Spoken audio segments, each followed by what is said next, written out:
Me vine hasta el mismísimo centro de la ciudad de Buenos Aires para mostrarles una vez más en uno de estos videos que estoy haciendo cómo es ser en esta ocasión cantante de ópera por un día. Bienvenidos al Teatro Avenida.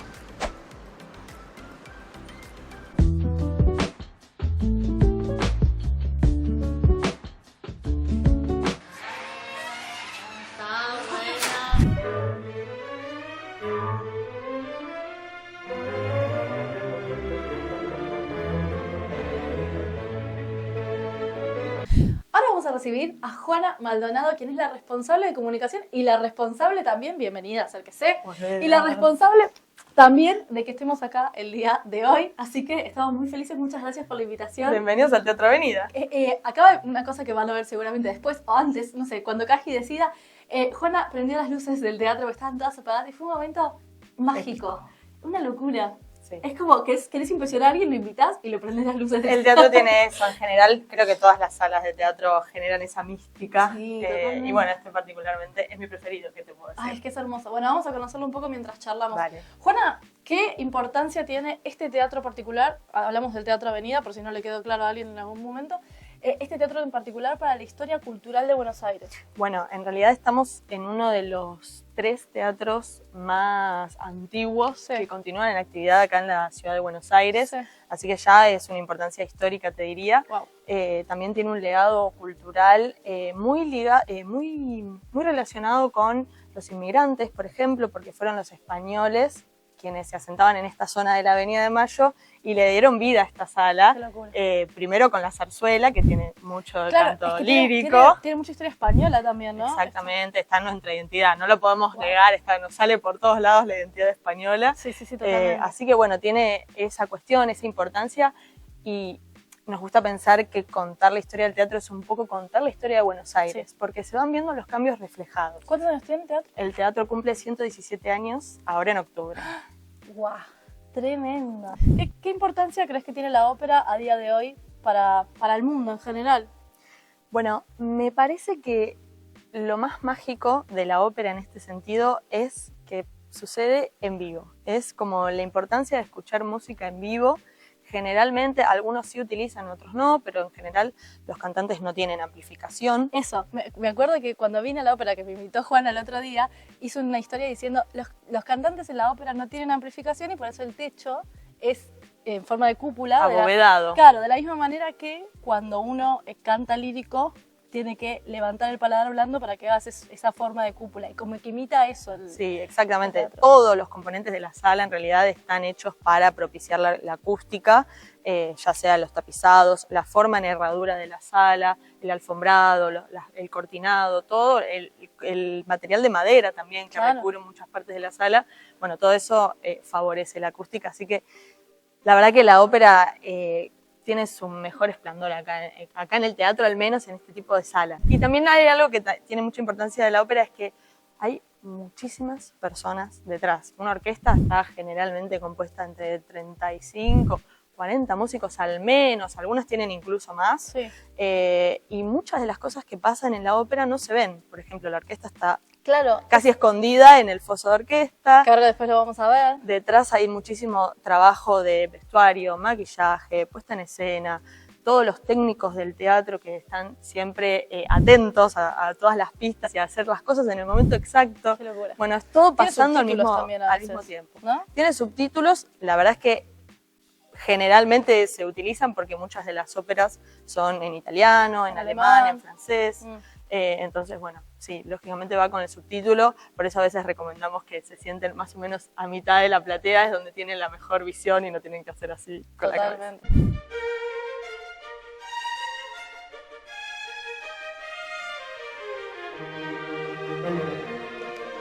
Pasó algo súper interesante cuando veníamos para acá, que estábamos charlando con Gaji, que no te conocía porque no había venido la otra vez, y él creía, y esto es un mito interesante, él creía que vos eras alguien más grande, porque pasa mucho eso, la ópera está asociada a gente grande. De hecho, Belén, a mí me sorprendió mucho, tiene 3 años más que yo nada más. Y si bien yo tengo 35, digo 38, es una persona súper joven, y uno como que tiene esa idea de que la gente de ópera es gente grande.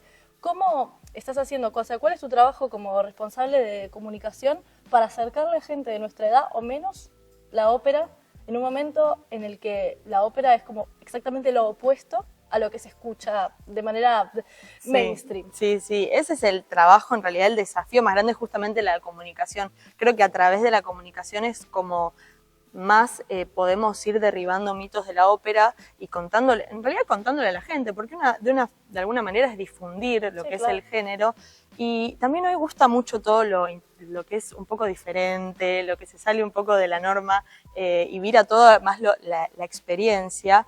Y la verdad que venir al Teatro Avenida, ver una ópera, escucharla, sentirla, realmente se vive toda una experiencia fundamental y todas tienen algo muy particular para comunicar. No sé, por ejemplo, hace poco tuvimos una ópera que tenía los diálogos en español, que es la que vos viniste a ver, Buenísimo. y las canciones en alemán, que eran su idioma original, era el Murciélago de Strauss. Todo ese tipo de cosas, comunicarlas, la gente lo ve, por ejemplo, en redes sociales, que es donde está nuestra comunicación más fuerte y nuestra cercanía con el público, y se sorprende. Entonces, bueno, es un punto de atracción. La verdad que es eso, como lo que más queremos comunicar para que más gente se anime a la ópera. Yo siento que sos igualmente como el punto medio, o sea, como el puente entre, porque me acuerdo que me contaste que el teatro en sí, todos estos teatros así, que son teatros de tiempo y demás, también tuvieron como que ayornarse a los tiempos actuales y no están acostumbrados ni a tener un Instagram, ni a tener un YouTube, ni a tener un nada.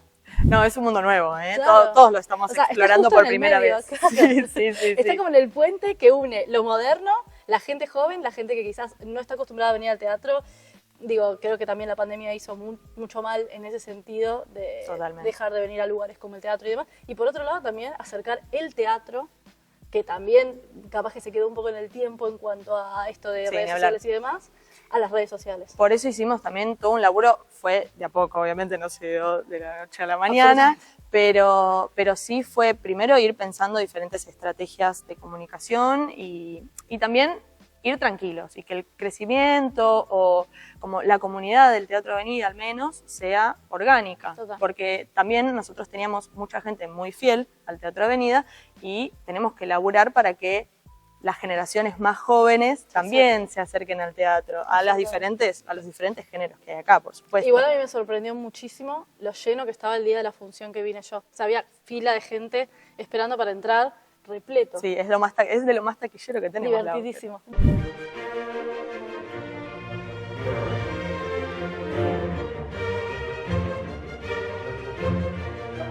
Bueno, tengo una pregunta más. Esta pregunta es una pregunta más pensada para el chisme.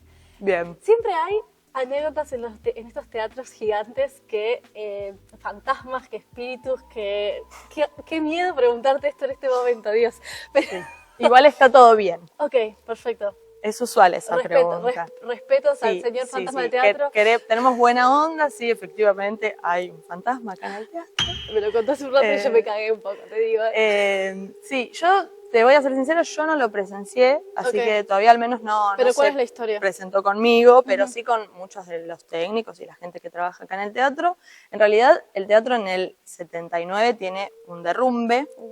Se derrumbó gran parte del hall del teatro, no tanto de la sala, sí tuvo algunos daños, pero no tanto. Sí. Y en ese entonces murieron 2 personas.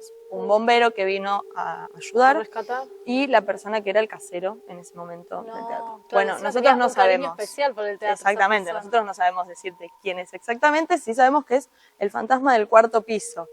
Ustedes me escucharon que corrí cuando prendí las luces porque ahí está la cabina. Ahora llega a salir alguien del 4º piso, tipo, ¿sabes qué? Llega a ser, no importa que sea un técnico, me voy corriendo. Bueno, puede pasar.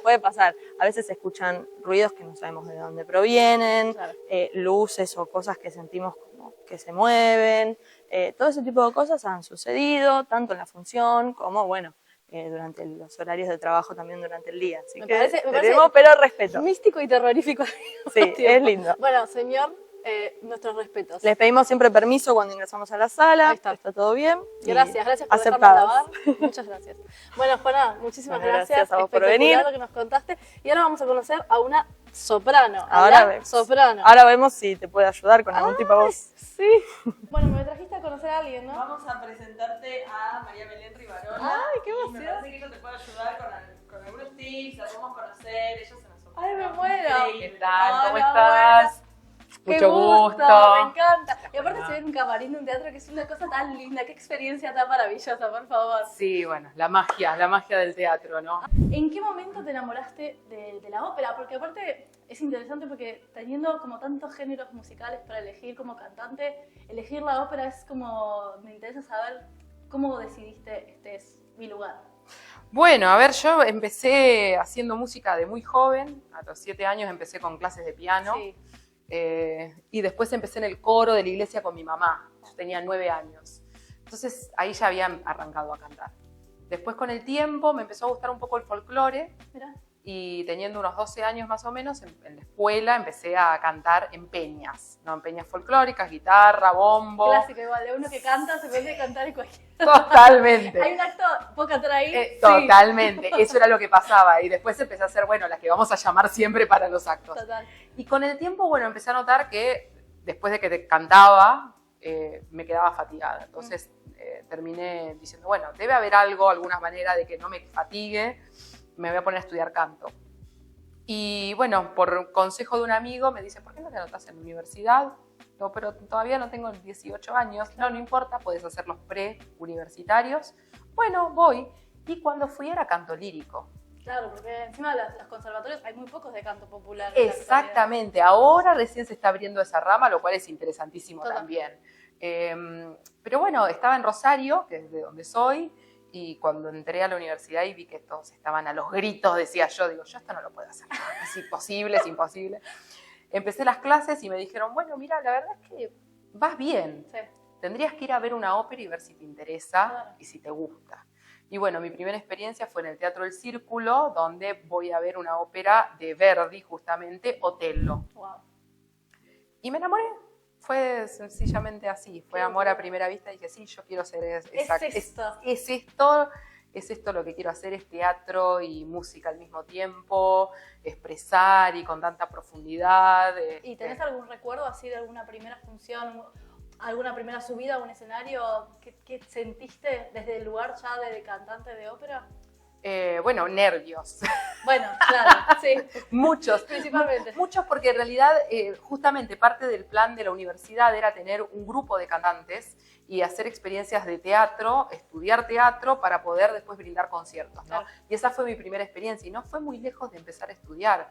Te diría que ponerle un año. Te fogueaste al toque. Sí, Bien. que en la universidad es, digamos, un año parece un montón, ¿no? Pero es muy poco porque tenés clases semanales y de repente son 10, 15 minutos. Sí, sí, sí. Y un Y día te entonces- subiste al escenario y decís, estoy preparada yo para esto. Exactamente, Sí. y con un montón de gente que no conoces, que le gusta, o sea, y que conoce también lo que vos vas a cantar, y bueno, nervios, pero al mismo tiempo a mí me pasaba algo muy loco y que era que con el piano, si bien yo estudiaba un montón, había algunos momentos donde yo me taraba, o sea, era como que me detenía, me equivocaba por algo y decía, no, yo no puedo seguir, esto es imposible, no podía. Ujú. Y con el canto nunca tuve Wow. esa sensación. Era como volar, como estar libre y saber lo que tenía que hacer. De alguna manera intuitiva, Sí, te al liberás. principio Sí. me liberaba y lo disfrutaba. Siempre fue como un lugar de diversión, Qué ¿no? locura. Y lo sigue siendo, o sea, el día de hoy. Increíble. Sí.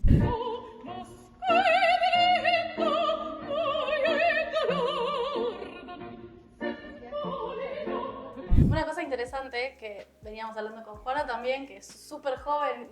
Uno tiene una idea de la gente de ópera como gente mucho más grande. Como gente mucho más grande de edad también. Sí. Digo, la idea generalizada es esa. Y un poco se rompen estos mitos hablando con cantantes de ópera que no llegan a los 40, por ejemplo. Bueno, entonces, ¿qué mito como este te gustaría derribar? Digo, si se lo pudieras charlar con alguien, ahora que está la gente mirando el video, ¿qué mito te Sí. gustaría derribar de la ópera? A mí, de la ópera, en realidad, del canto lírico, a mí me gustaría derribar el mito de toda la preparación Ujú. que hay que tener como ser humano para estar listo para cantar. O sea, me interesaría que la gente supiera que el canto, si bien nuestro canto es un canto cultural, o sea, se aprende, no Claro. se nace así y hay que estudiar mucho, pero la idea es que finalmente, en un cierto nivel de que uno alcanza, uno se relaja y no hay tanta tensión. Y no importa lo que tomes, no importa lo que hagas, no importa cómo vivas, obviamente, a ver, hay factores, pero que ya son muy extremos, me refiero. Pero que vos podés hacer, digamos, de esto un trabajo común, de una persona común, como una persona se dedica a otro trabajo, como la abogacía, y van y se sientan en una oficina y dicen, ay, mira, esto me levanté a la mañana, tomé un café y empecé. Claro. Bueno, lo mismo un cantante. Claro, pero no requiere una meditación mística. Y lo encuentro muy, o sea, a pesar de que creo que con los años se ha evolucionado mucho en eso, los mismos maestros de canto han evolucionado, pero también todavía sigo encontrando de que, no, bueno, pero si no me puse la bufanda y me enfermo no voy a poder cantar, no, pero si no hago esto con el cuerpo para arriba, para abajo y me estiro y qué sé yo, no sale. Y yo digo, no, es mucho más fácil que eso. Totalmente. Entonces, derribar un poco eso, que si bien es un sacerdocio, porque el canto lírico llega a un punto en el que no haces otra cosa, pero al mismo tiempo, cuando no estás en el teatro, podés disfrutar teniendo una vida personal, siendo un ser humano normal, ¿me entendés?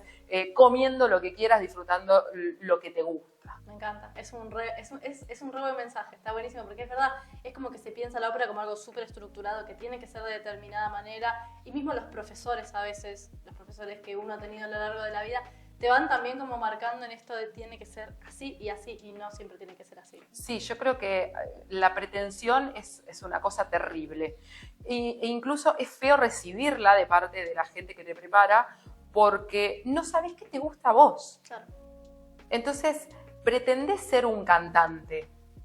Siempre digo, no hay que pretenderlo, hay que serlo. Claro, y la búsqueda obviamente es mucho más interna y es mucho más compleja, porque uno está mirando para adentro. Y muchas veces es más fácil mirar para afuera, sí, obviamente, ¿no? Claro. Y decir, ay, no, yo la veo a Ana Netrebko, me encanta, quisiera cantar como Ana Netrebko. No va a pasar que voy a cantar como María Belén Rivarola. Es toda una búsqueda que puede llegar a ser dolorosa, pero al mismo tiempo es necesaria. O sea, es que es necesaria también para lograr esa magia en el escenario, que es la identidad de uno al servicio de la música y entregada también, no solo donada a uno mismo, sino a los demás. Claro.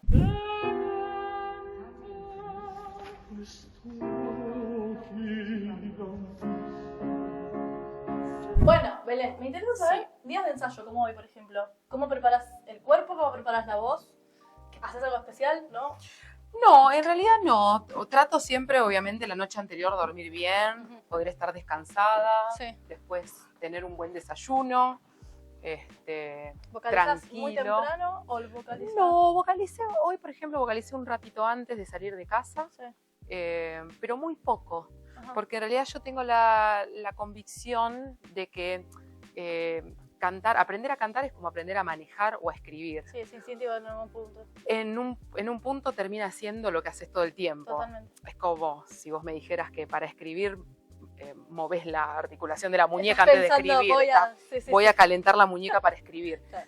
Entonces, cuando es un ensayo, que a veces uno también tiene ciertas partes que podés no cantarlas, claro. es más flexible. Exacto, es más recorrer, a ver qué pasa con el escenario. Entonces, como que no siento que tenga que vocalizar ahora, obviamente antes de una función, sí, ahí sí me siento un poquitito más. Igual, y una pregunta que me resulta súper interesante y que siempre quise saber. Los cantantes líricos para mí son como un poco atletas de alto rendimiento. En ese sentido, en cuanto a lo físico, ¿haces alguna rutina? ¿Vas a alguna clase de algo en cuanto a físico? ¿O simplemente te vas armando medio lo que físicamente digo, bueno, voy al gimnasio todos los días y me armo una rutina? Sí, me armo una rutina de gimnasio. Hay muchos cantantes que hacen fierro. Aeróbico. Pero yo trato de hacer mucho aeróbico, claro. Y resistencia, por ejemplo, en spinning, hacer bicicleta. Porque, bueno, después cuando salís al escenario es algo parecido, digamos. Es eso. Sí. Y estar lo más plástica y elástica posible ante cualquier cosa que pueda pasar, como por ejemplo si me caigo. ¿Qué pasa si me caigo? ¿Qué pasa si te caes? ¿Qué pasa si me caigo? Que me he caído, me ha pasado, por eso lo digo, ¿no? ¿Qué situación la Sí, sí. Es como, bueno, y la gente lo está mirando. Y te juro que esa caída que un colega tuvo, o sea, justamente íbamos a un encuentro, yo salto de una mesa y me caigo, me engancho el pie en el vestido y caigo en slow motion. Encima yo siempre digo, las caídas son como el slow motion. Vos decís, puedo ver todo, pero no sé qué hacer, ¿no? Pero bueno, mi colega me levantó, seguimos en la ópera. Como si fuera parte del... Exactamente, y te juro que el público dijo, no era parte de la escena, pensamos que era parte de la escena, y se rieron, todos se rieron de la caída, porque pensaron que era que yo iba a su encuentro y en el medio me caía, a veces era como... Así que después, bueno, nada, un poco de hielo y a seguir con lo que seguía de la función, ¿no? Pero... Qué loco.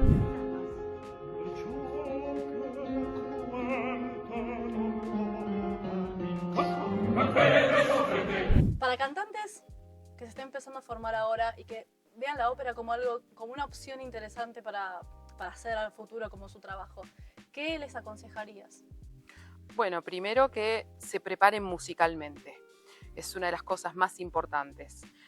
Apliques para lo que apliques. Para ser un solista de primeros roles, voy a decir primeros roles, no existen los primeros roles en realidad, porque si alguien con un rol chiquitito sale y lo hace mal, toda la producción colapsa, ¿no? No, y al revés, si lo hace bien, capaz que se gana el show también. Sí. También. Bueno. Entonces digo, estar preparado musicalmente te pone de otra manera ante la carrera. Quieras entrar en un coro estable, quieras ser solista, lo que sea, siempre estudiar un instrumento viene muy bien. Haber estudiado un instrumento viene muy bien. Leer, tener muy buena lectura musical viene muy bien.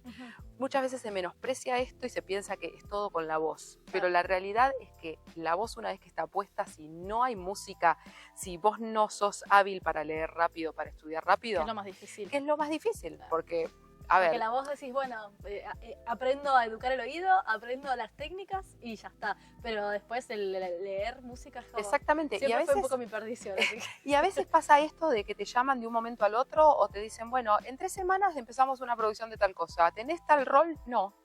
Claro. Bueno, ¿lo vas a estudiar? Y te tenés que sentar al piano y después te ayudan en el teatro cuando haces la preparación musical, pero tenés que poder tener la habilidad de sentarte y todo eso en 3 semanas meter 300 hojas o 200 hojas en la cabeza. Wow. Entonces eso es más musical, de tener musicalidad que, digamos, de lo vocal. Con respecto a lo vocal, que siempre duden de lo que un maestro dice. Ok, me gusta eso, cuestionar. Sí, cuestionar, porque... A ver, yo veo que otros músicos, ¿sí? No cantantes, se cuestionan muchas veces lo que un maestro dice. Ay, pero esta posición en el violín o esto, o si el arco, por ejemplo, en el contrabajo, si lo uso de esta manera o lo uso de esta, qué técnica uso. Yo creo que el cantante tiene tantos deseos de cantar. Que sigue un poco a rajatabla todo. Exactamente, que no importa dónde caigas, de alguna manera vos haces lo que te dicen. Total. Y eso a veces puede ser contraproducente, a veces puede ser muy bueno, otras veces no puede ser tan bueno. Está bueno ir cambiando de profesor cada tanto porque a mí me pasó que en la búsqueda esto de la voz y demás, fui cambiando de profesor y algunas veces era contradictorio lo que te decía un profesor y el otro. Y capaz que está bueno eso para ir formando un poco lo que vos podés tomar de cada una de las personas. Yo creo que está bueno cuando encontraste a alguien interesante, tener un tiempo con esa persona. Sí. O sea, poder darte cuenta en tantos meses cuál fue tu avance, si fue bueno o no fue bueno, si a vos... Y también digo lo mismo, el día de hoy, antes había que comprarse discos, había que pedirlos, ibas al Ateneo y luchabas a ver si te lo traían. ¿De internet? YouTube. Bueno, a ver, yo quiero cantar como María Callas, a ver lo que estoy haciendo en 6 meses, a ver cómo canta María Callas. ¿Me acerca María Callas? ¿Me acerca ese cantante que yo admiro? Y se está pareciendo, voy por buen camino. No se está pareciendo, bueno, entonces no estaría muy bien. Una vez que uno pasó ese proceso de tiempo con un maestro, está bueno no casarse con nadie. Siempre es productivo porque así sea para decir, me sirvió, o me sirvió para que esto yo no lo pienso hacer. Total. Siempre es bueno escuchar otra voz. Sí, saber todo lo que se pueda saber está bueno. Sí, y las maneras de explicar, como somos todos únicos en este mundo, entonces capaz que lo que no entendiste con uno lo entendés con el otro. Sí, aparte el canto a veces es muy gráfico, o sea, es muy gráfico visual, ¿me entendés? Sí. Tipo, tirá una cuerda para arriba y pensá que... Sí, el resto, totalmente, absolutamente. Y nada, cuestionarse, cuidarse, amarse, no saltear pasos, ¿sí? O sea, yo por mucho tiempo, y por eso también se discutió un poco mi cambio de repertorio, porque cuando yo debuté, van a ser el año próximo 20 años que debuté. Debuté cantando Elixir de Amor, era una ópera belcantista, yo tenía 19 años, Y yo seguí un poco esa vía, esa misma vía del bel canto. Mi propio maestro con el que yo estudié 9 años y me preparé acá en Capital, me decía, tenés que cantar este repertorio. Claro. Pero él sabía muy bien que yo iba a terminar con Verdi y Puccini, que son mis adorados, y es lo que mi instrumento ahora, 20 años después, puede dar. Es un poco por lo que empezaste aparte también. Es un poco por lo que empecé, y fíjate, Otello, lo que te conté la historia de Otello, bueno, el año que viene debutó Desdémona de Otello. Qué emoción. O sea, 20 años han pasado desde ese primer enamoramiento, entonces tuve que esperar. Y en el proceso lo resufrí a veces, porque yo decía, pero yo quiero ser esto y soy esto y no, y siento que mi instrumento no está bien para cantar este repertorio, Total. pero tampoco estaba listo para este otro. Es un poco esta frase de hay que aprender a caminar antes de querer salir a correr. Tal Digo, cual, sí, tal totalmente. cual. Y estos roles, como bueno, ahora va a ser Macbeth, como ha sido Aida, ni siquiera corremos, o sea, volamos. No, claro. Entonces tenés como que estar en un lugar de mucha preparación, de mucho, yo creo que de mucha experiencia también, para poder plantarte y poder manejar el barco, poder saber lo que vas a hacer. Errores siempre va a haber, Sí, claro. por supuesto, Totalmente. pero Confiar y mandarse. confiar y mandarse después de haber tenido una previa, cuidar el instrumento porque es uno solo, por eso digo, amarse a uno mismo es muy necesario Sí. en ese sentido, y escuchar la voz interior también, porque cuando empezás a amigarte con tu propio instrumento te va hablando. Es verdad. Totalmente. Bueno, ahora viene un momento que muy probablemente sea o muy bueno para mí o muy humillante para mí, pero no importa porque ya estamos aprendiendo cómo amigarnos con estas situaciones. Acá Belén me va a tirar un ejercicio o algo, ¿sí? Vocal que ella hace previo a los ensayos o previo a las funciones. Yo voy a intentar hacerlo como pueda.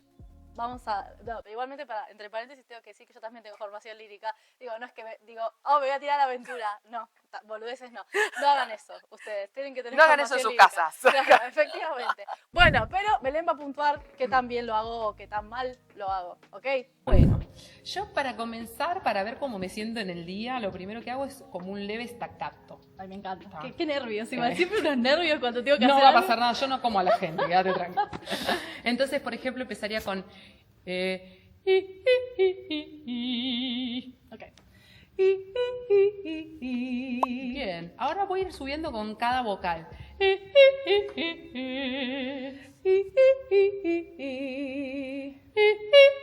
Con E ahora. Ok. Bien, ¿y qué pasa si eso levantas un poquitito más la lengua? Que sea como un llanto. Ok. Exacto, casi como I, ¿no? Bien.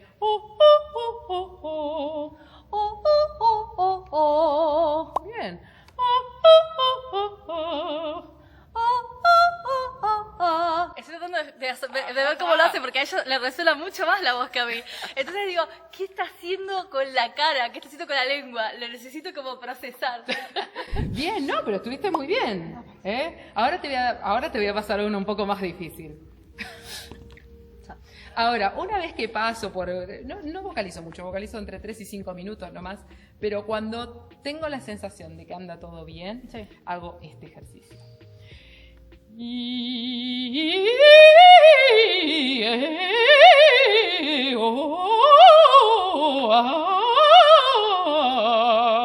Ok.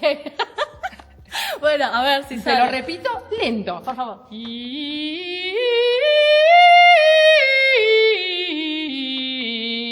Eso solo. Ok, sí, porque no me voy a acordar del orden de las vocales. Ok.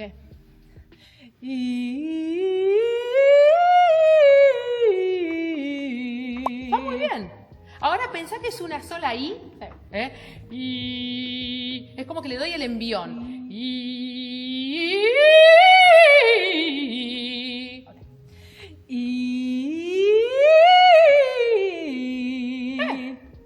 Bueno. Brava. Vamos. ¿Aprobé? Aprobada. ¡Vamos! Aprobada. Vamos. Vas por buen camino. Bien. Muchísimas gracias. No, Belén. un gusto. Gustoso. Bueno, y muchísimas gracias a Juana también que Gracias, Juana. nos dio este espacio y estoy arriba del escenario de Teatro Avenida, chicos, yo estoy un poco viviendo la vida, así te lo digo. Ok, después de haber vivido un rato mágico en este teatro maravilloso. Estoy hablando bajito porque una cosa que pasa en el teatro es que aunque no haya nadie, a uno le da por hablar bajito. Pero bueno, como tengo el micrófono, todo está bien. Después de haber vivido un rato increíble en este teatro maravilloso, entendí un poco el valor que tiene mostrar lugares como este, que son lugares no solo históricos, sino baluartes culturales de la ciudad. Así como en todas las ciudades hay uno, bueno, nosotros tenemos el Teatro Avenida, que es un teatro precioso y al que tienen que venir sí o sí si pasan por Buenos Aires. Y también lo que creo que tienen que aprender ustedes, no solo ustedes los que están viendo el video, sino ustedes como nosotros en general, es a entender que hay muchas más formas de hacer música, de conocer música, que solamente las listas top de Spotify o los charts o las cosas que se valoran por sus visualizaciones. Esto es un arte que quizás no tiene tantas visualizaciones o no tiene tanta visibilidad como debería tener, pero al mismo tiempo es muchísimo más rico, infinitamente más rico que cualquier canción que esté en este momento en el top 10 de cualquier lista que se imaginen. Así que empiecen a explorar para conocer nueva música. Y como cantante, esto es interesante, aprendí que si bien uno cree que sabe técnica lírica, por ejemplo, viene Belén y te dice, escúchame nenita, podés hacerlo mucho mejor. Bueno, así que me voy a dedicar a hacerlo mucho mejor. Espero que hayan disfrutado de este video maravilloso, estoy segura que les va a encantar, del Teatro Avenida. Yo no sé si tengo un fantasma acá atrás o adelante, vayan a saber. Señor, gracias por este video, gracias por permitirlo. Y nos vamos a estar viendo en el próximo video, pero antes no te vayas sin dejarle un me gusta a este video, compartirlo, comentarlo, campanita y todas esas cosas que ya sabés que tenés que hacer. Nos vamos a estar viendo en el próximo video. Adiós.